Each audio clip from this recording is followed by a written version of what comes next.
बहुत समय पहले की बात है, जब काशी नरेश की 3 सुंदर राजकुमारियों अम्बा, अंबिका और अंबालिका का स्वयंवर आयोजित किया गया था।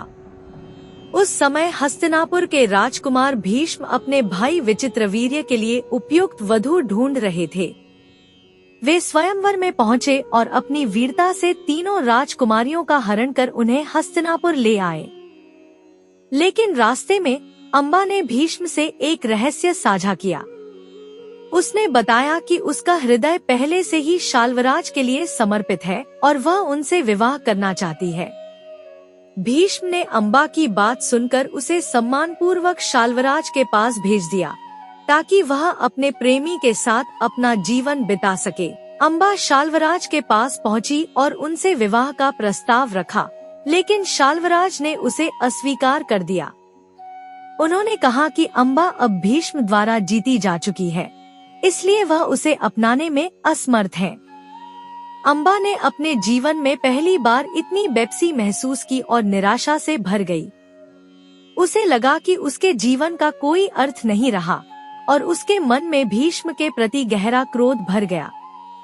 इस अपमान और दुख से आहत होकर अम्बा ने भीष्म से प्रतिशोध लेने का संकल्प लिया। उसने कठिन तपस्या की और भगवान शिव की उपासना की। उसकी तपस्या से प्रसन्न होकर शिवजी ने उसे वरदान दिया कि अगले जन्म में वह एक योद्धा के रूप में जन्म लेगी और भीष्म के विनाश का कारण बनेगी। अम्बा ने अगले जन्म में शिखंडी के रूप में जन्म लिया। शिखंडी का जन्म एक स्त्री के रूप में हुआ था, लेकिन बाद में वह एक पुरुष योद्धा बन गया।